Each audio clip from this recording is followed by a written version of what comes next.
Muchas gracias, muy buenos días. Quiero comenzar agradeciendo a los organizadores por la gentileza de poder estar aquí esta mañana con ustedes. Yo voy a abordar la ponderación y quiero dividir mi presentación en 3 secciones, que creo que puede hacerse una división más o menos perfecta o nítida de cada una de ellas. En la primera me voy a referir a la ponderación en general, lo que usualmente entendemos por ella. En la segunda, a las críticas que la ponderación recibe, críticas también en sentido general, no solamente porque las trataré muy someramente, sino también por el hecho de que son generales en el sentido que son aceptadas, adoptadas, son moneda común, moneda corriente, en la doctrina, en la materia. Y en la tercera parte, quiero introducir ciertos elementos que creo nos deben guiar, ayudar a pensar respecto de una cuestión muy particular, y que es si la ponderación como método de interpretación es en realidad una tarea que corresponde a ser ejercida por los jueces o por el contrario, más bien por las legislaturas. Yo aclaro que de momento me decanto más por la segunda opción, desde luego con el margen de error que todo el mundo puede tener o con la posibilidad también de luego uno cambiar sus propias posiciones. Por lo demás, me parece que es oportuno, pertinente tocar el tema en este momento, ya que a mi entender, por el estado de nuestra jurisprudencia constitucional, estamos en una etapa en la cual el tribunal llega a hacer parafraseos de problemas constitucionales en términos de ponderación, pero no hace un equilibrio efectivo. En consecuencia, antes de repente de que comencemos a ponderar, vale la pena pensar si es que verdaderamente es un método judicial o si más bien es una tarea que va más allá de las competencias que corresponden a la judicatura. Dicho esto, en general vamos a entender por ponderación un método de interpretación que contrapesa diversos factores que se supone están en juego o son influyentes en un caso particular, y se supone que este método, por su propia naturaleza, va a diferenciarse de cualquier otro tipo de criterio en el cual lo que se apliquen sean estándares objetivos, vale decir, un criterio ya bien afirmado del cual se va a derivar una conclusión. Ese tipo de métodos de aplicación de estándares objetivos o bien definidos o finales, autoritativos, como quiera denominárselos, va a significar siempre un menor margen de discrecionalidad judicial versus la posibilidad vía la ponderación de abrir más bien a la apreciación judicial otro tipo de cuestiones. Ahora, las cuestiones de ponderación, debemos al final aceptarlo, hacen parte del sistema jurídico, pero eso ciertamente por un lado ni debe llevarnos a la autocomplacencia y por otro lado no elude el tema de debate respecto de si es el juez o la legislatura quien está mejor capacitado, mejor posicionado para ejecutar tales tareas de ponderación. En esta línea general, para ponderar se habla de identificar, valorar, comparar intereses contrarios, bienes jurídicos que en un caso concreto, en una compulsa específica, se suponen encontrados entre sí. Las sentencias, por tanto, que ponderan, llegan a una decisión o bien crean una nueva norma de derecho asignando un valor específico a estos intereses en compulsa. Y aquí la atención se supone en el litigio se va a centrar en los intereses opuestos que se tienen. donde pues cada uno al final está buscando su propio reconocimiento y va a corresponder ya a la judicatura decidir si bien se va a equilibrar con otro interés o si lo va a sobrepasar. Y esto es lo que nos lleva a tener habitualmente dos formas de expresión de la ponderación. Dos formas metafóricas. Una de ellas es la idea de que un interés puede superar al otro, y aquí pues la metáfora se construye a partir de la imagen del juez y una balanza, donde se supone que se ponen los intereses en la balanza, uno va a pesar más que el otro y el juez pues se va a decantar por aquel que tiene el mayor peso específico en la compulsa. Pero en otras ocasiones se habla también de una necesidad de mantener un equilibrio entre los intereses. Y en este caso más bien resulta que ocurre lo opuesto, que puestos los intereses en la balanza, pues no hay uno que tenga un mayor peso específico, sino que el peso relativo de ambos intereses termina equilibrándolos de tal manera que se armonizan, pues equilibran, con el perdón de la redundancia, sobreviven ambos al test y de alguna manera pues se llega a una decisión concordante con los dos intereses en juegos. Si uno asume pues que los intereses en el litigio tienen un peso relativo y que al final está centrado todo en asignarles un valor, a partir de concebir así pues a estos hechos, lo que podemos inferir es que la concepción que se está teniendo acá del derecho constitucional es en buena cuenta la de un campo de batalla, donde pues hay una pugna constante entre intereses y donde por tanto los resultados, las victorias, se van a decidir a través de una habilidad, la habilidad de identificar a los intereses y la habilidad por tanto también de poder asignarles un valor para determinar cuál es el interés que se superpone frente a los otros. Ahora, si seguimos explorando esto, lo primero que debemos pues entender es que a pesar de que estamos acostumbrados a creer que la ponderación es un método de interpretación de derechos, y de hecho este panel se llama así, en realidad todo puede ser ponderable, absolutamente todo. Y entonces podemos tener ponderaciones de conflictos individuo contra individuo, donde desde luego estamos ponderando derechos, pero también individuo contra gobierno, donde también se ponderan derechos, pero también podemos tener ponderaciones de gobierno contra gobierno, distintas administraciones públicas o distintos niveles de gobierno, donde ya no ponderamos derechos sino competencias. Entonces, muy bien, el lenguaje de la ponderación y más allá de la visión particular que podamos tener en nuestro medio, se presta pues para poder llevar a ponderación absolutamente todo. Ahora bien,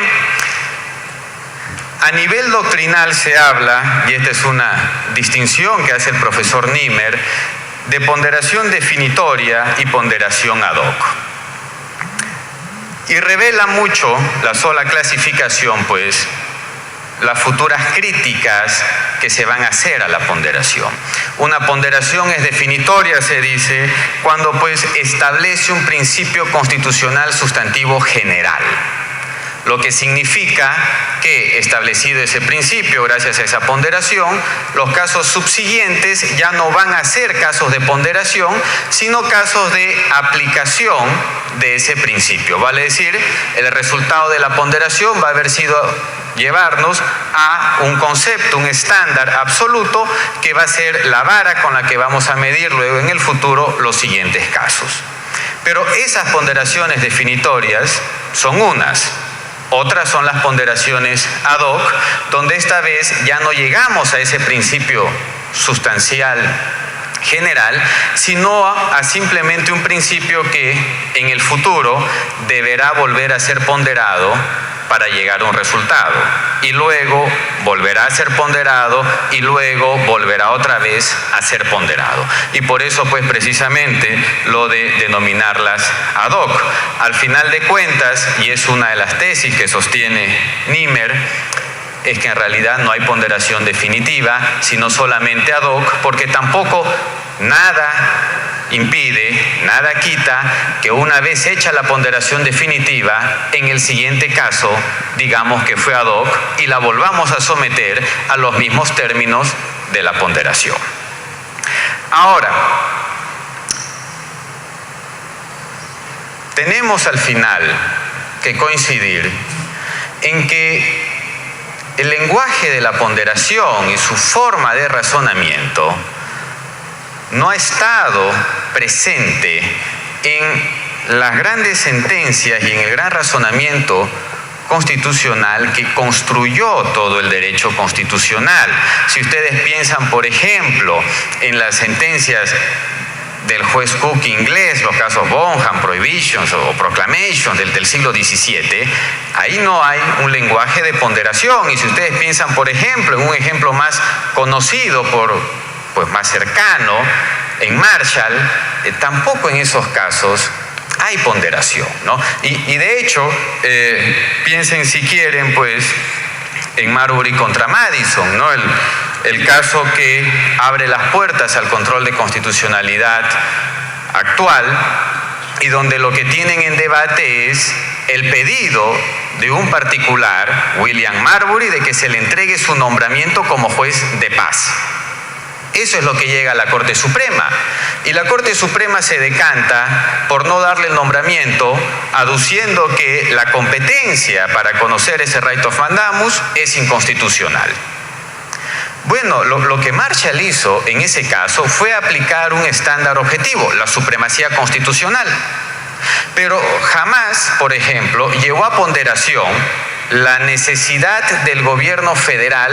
de nominar a 42 jueces de paz, dentro de los cuales uno era William Marbury. Y no ponderó eso con la necesidad del Congreso de regular las competencias públicas organizando la judicatura. Simplemente aplicó un estándar objetivo. Y lo mismo si vamos, al predecesor intelectual de Marshall, a Cook, y lo que vamos a tener, por ejemplo, en Bonham, donde un médico lo que pide es la anulación de su condena pecuniaria, de su multa, porque se la dicta el gremio que se beneficia con la multa. Bonham en ningún momento, Cook en ningún momento, y Bonham ciertamente tampoco lo alega, tampoco viene a ponderar la necesidad de la corona de regular el ejercicio de la medicina a través de los gremios versus el derecho de no ser juzgado por quien tiene un interés en la causa. Lo que hace simplemente Cook es aplicar lo que hoy llamamos la imparcialidad judicial, vale decir, un estándar objetivo de aplicación plena a dicho caso. Y con esto a donde quiero llegar es a que el lenguaje de la ponderación y el razonamiento de la ponderación es un fruto nuevo en nuestra tradición jurídica y nuevo que puede ser fechado en el siglo XX y que,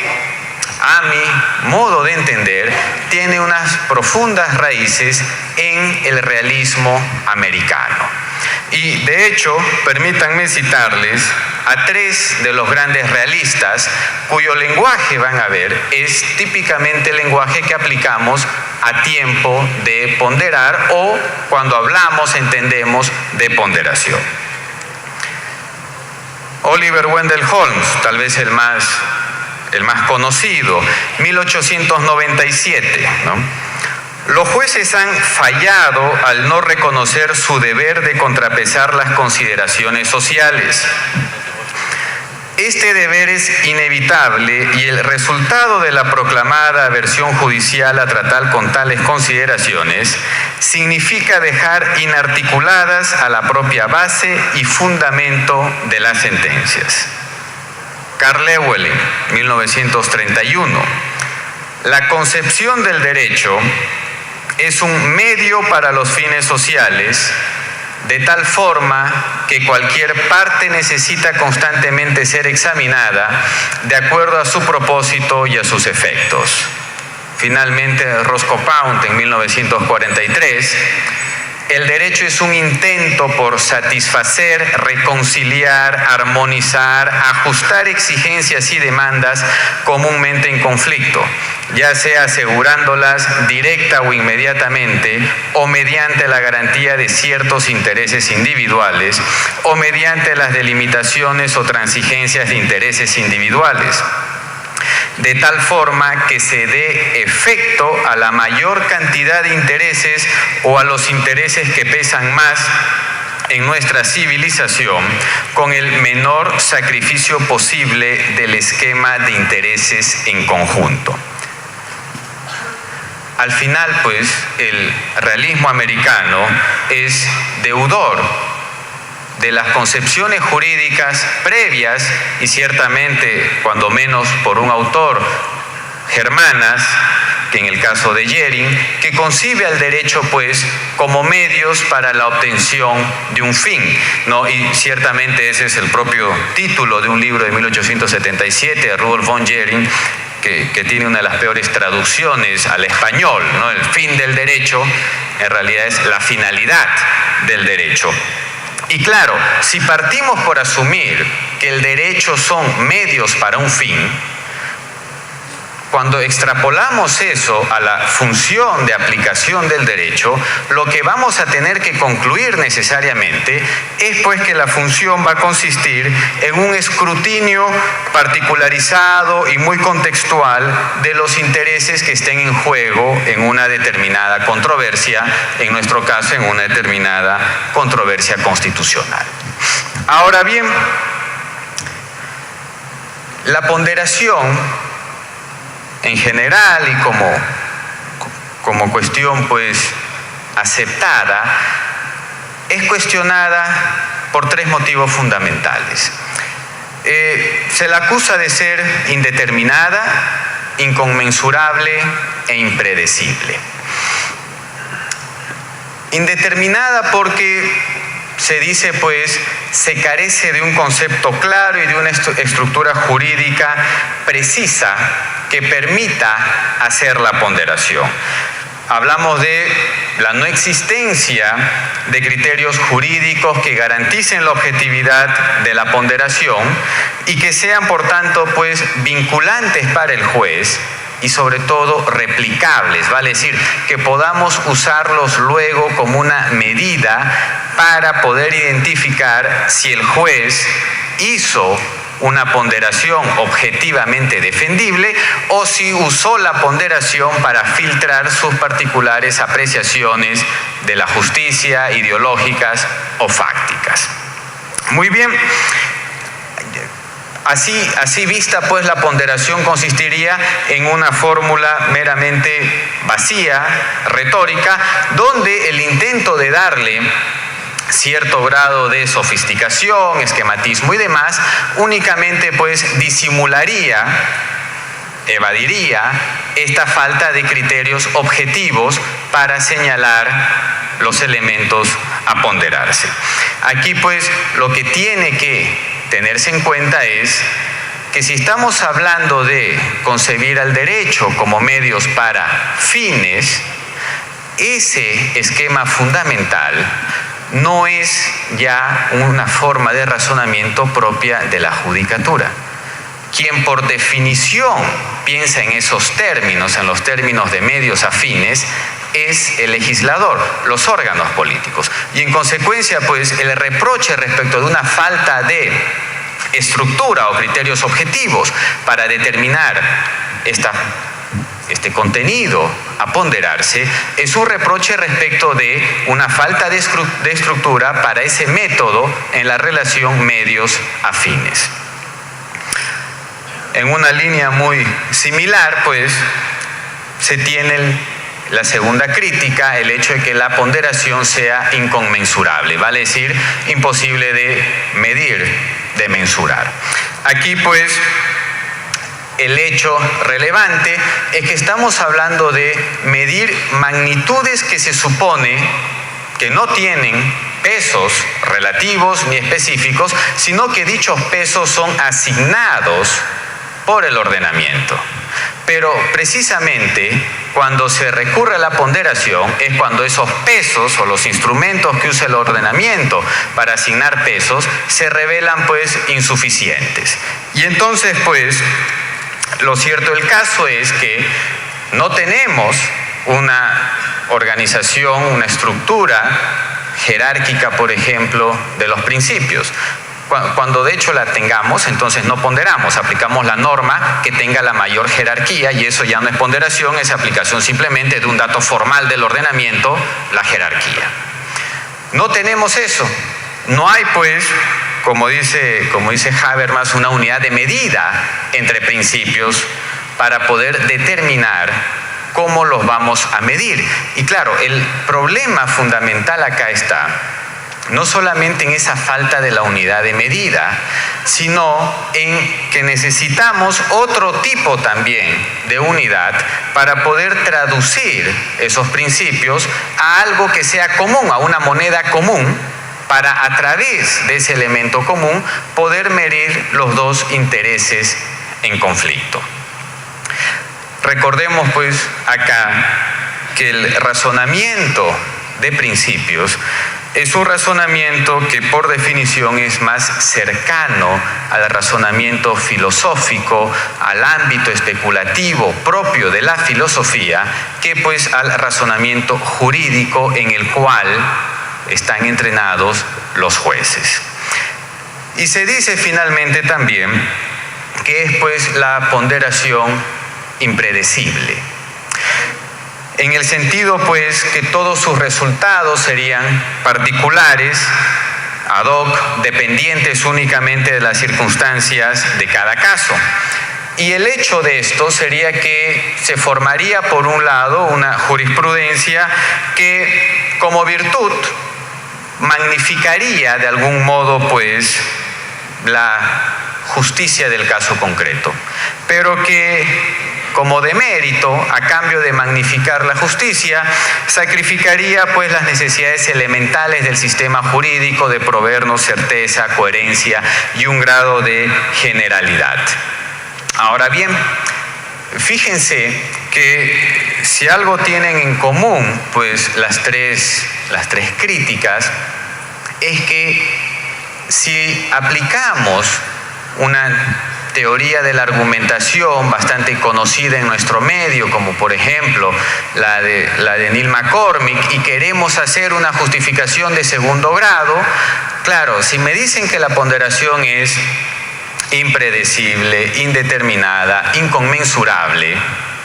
lo primero que va a saltar acá es que cuando quiera aplicar el elemento de universalidad, una regla elemental de la razón práctica, pues no lo voy a poder hacer, porque precisamente la ponderación va a aparecer como un justificativo para el caso concreto y con natural incapacidad a ser replicada en circunstancias distintas.